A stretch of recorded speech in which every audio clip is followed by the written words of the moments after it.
ये लोकसभा चुनाव का रण है और राजस्थान में 13 लोकसभा सीटों पर आज मतदान हो रहा है और सबसे हॉट सीट है राजस्थान की जो बाड़मेर की जो सीट है, जहां से रविंदर सिंह भाटी युवा नेता हैं और सबसे ज़्यादा जो क्रेज़ है उनका, आप देख सकते हैं इनकी फैमिली के साथ ये वोट डालने आए हैं, उनके परिवार के साथ में ये वोट डालने आए हैं। ये पोलिंग बूथ है इनके घर के ठीक सामने है और यहाँ पर ये वोट डालने के लिए यहाँ पहुँचे हैं। लोगों से भी बातचीत करते हैं, पहले रविंदर जी से भी बातचीत करेंगे।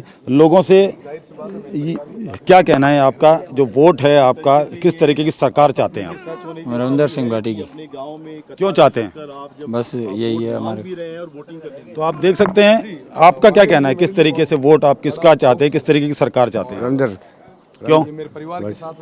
इतना क्रेज है, लोग बाहर से आ रहे हैं, अलग अलग स्टेट से आ रहे हैं। हम तो सब रविंदर का। मैं आपके चैनल के माध्यम तो बिल्कुल आप देख सकते हैं कि यहाँ पर जो लाइन लगी हुई है और कुछ वोटर जो हैं, ये वोटर हैं, वो वोट नहीं डाल रहे थे। उनका कहना था कि रविंदर सिंह भाटी जब वोट डालने आएंगे ये वोट जो है तभी डालेंगे। तो आप देख सकते हैं कि ये क्रेज़ बताता है कि रविंदर सिंह भाटी युवा नेता हैं और किस तरीके से उनका जो क्रेज़ है वो राजस्थान भर में है। अलग अलग प्रदेश से कई जो यहाँ इनके गांव में पहुंची हैं बसें, यानी कि पूरा बाड़मेर और जैसलमेर का जो लोकसभा जो क्षेत्र है वहाँ अलग अलग स्टेट से लोग पहुंचे हैं। और मेरे साथ रविंदर सिंह भाटी सर लाइन में लगे हैं और अपने वोट की ताकत का इस्तेमाल करेंगे, लेकिन जनता आपका वेट कर रही थी कि हम जब ही वोट डालेंगे जब रविंदर भाई आएंगे। बिल्कुल, ये इनका आशीर्वाद है, इनका एक विश्वास है और हूँ तमाम हुआ लोगों ने कहना चाहूँ कि हमें थाना लांठो रहना है, ज़्यादा में ज़्यादा वोट कराना है। लेकिन जो सरकार है एक आरोप भी लगा रही थी, ये खर्चा कहाँ से आ रहा है, हेलीकॉप्टर में घूम रहे हैं, एक आम आदमी है लेकिन फिर भी ये पैसा कहाँ से आ रहा है? ये इनको आरोप लगाने दीजिए और मैंने तमाम जांच एजेंसियों को भी कहा है कि आप जांच करवाएं और दूध का दूध पानी का पानी हो जाएगा। साथ ही साथ अब जब ये हार की बौखलाहट इनको दिखने लग गई है तो इन्होंने तमाम तरीके के हथकंडे भी अपनाने शुरू कर दिए हैं। आज कई जगह सिस्टम के द्वारा लोगों को परेशान भी किया जा रहा है, पर मैं उनको कहना चाहूंगा कि ऐसे परेशान करने से कुछ नहीं होगा। जनता समझ चुकी है, जनता जवाब देने के लिए तैयार है। लेकिन भरोसा इतना ज़्यादा है लोगों का कि यहाँ तो हमने देखा कि कोई एजेंट भी नहीं है, पोलिंग एजेंट भी नहीं है कोई। सब ये तो सभी भाइयों का प्यार है, तमाम जितने भी हमारे साथी हैं इन सभी का प्यार है, एक विश्वास है अपने भाई अपने बेटे पे। लेकिन अभी एक बयान आया था कैलाश चौधरी जी का, उन्होंने कहा था कि अगर जो हमारी सरकार नहीं बनी, बीजेपी की सरकार नहीं बनी, तो यहाँ पर घुसपैठिए आ जाएंगे और जो पाकिस्तान से लोग आ जाएंगे। ये बयान को किस तरीके से? मैं आपको बताना चाहूँगा कि आज तक अगर पाकिस्तान को किसी ने रोक के रखा है तो हमारे इन जाबाजों ने रखा है, हमारे तमाम उन लोगों ने रखा है जो सेना के साथ में हमेशा लड़ने के लिए तैयार रहते हैं।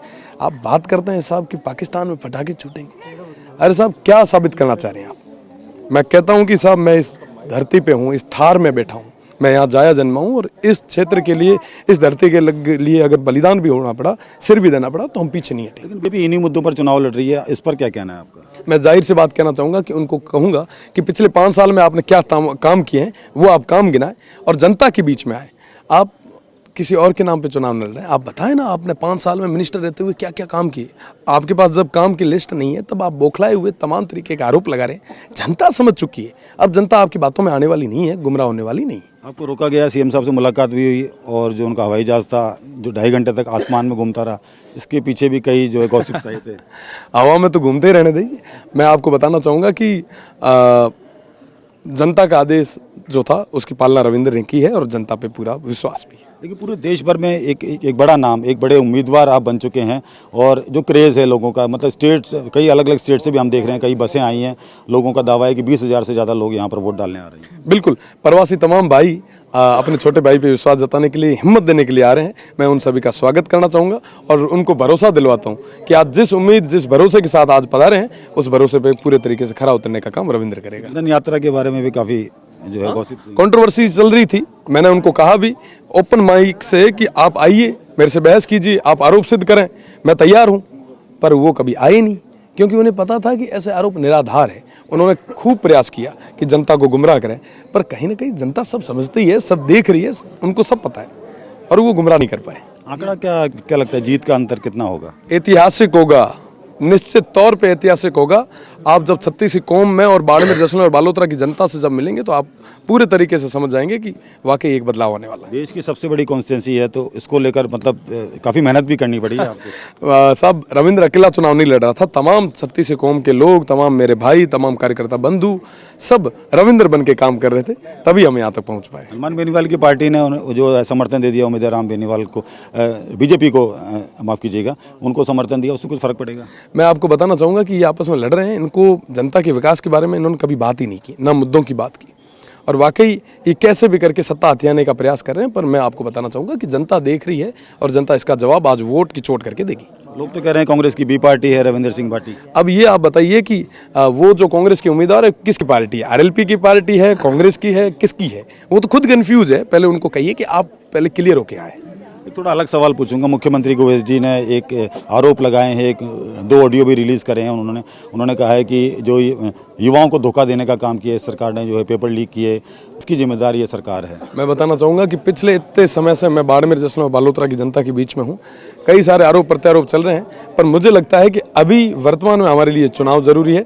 इस क्षेत्र के लिए, इस क्षेत्र के विकास के लिए चुनाव जरूरी है। आपके वादे कितने, क्या क्या वादे थे मतलब युवाओं से, जिनके दम पर आप ये खड़े हैं, युवा आपके पूरे साथ हैं? मैं आपको बताना चाहूँगा कि साहब, सबसे बड़ी चीज़ हमारे इस क्षेत्र में पानी है, जो आज़ादी से लेके आज तक नहीं मिल पाया। पानी पहुंचाने की जिम्मेदारी इनके भाई रविंद्र की है। शिक्षा की, चिकित्सा की, रोजगार की और तमाम उन चीज़ों की जिनका अभाव है, वो सब पहुंचाने का काम रविंद्र करेगा। आपसे सटा हुआ जोधपुर है, वहाँ तो खुद जल मंत्री हैं, लेकिन जो पानी की पूर्ति नहीं हो पा रही, जनता नाराज है उनसे। सब अलग अलग जगह की अलग अलग समस्या है, पर मेरे यहाँ पे बड़ी समस्या जो पानी की है, और आने वाले समय में इसका निस्तारण रविंद्र करेगा। बहुत बहुत शुक्रिया, बहुत बहुत शुभकामनाएं आपको रविंद्र भाई। तो ये थे रविंद्र सिंह भाटी, खास जो है बातचीत की है TV9 से, और उन्होंने ये भी कहा है कि ये जो जीत होगी, ये ऐतिहासिक जीत होगी देश भर में, ये दावा इन्होंने किया है। और उन्होंने ये भी कहा है कि युवा इनके साथ है, और तमाम जो मुद्दे हैं उसको लेकर इन्होंने आवाज़ उठाई थी, और युवाओं के साथ साथ में पूरी इस कॉन्स्टिट्यूंसी की जो जनता है वो उनके साथ है। मेरे सहयोगी शक्ति सिंह के साथ ध्वजा आर्या, TV9।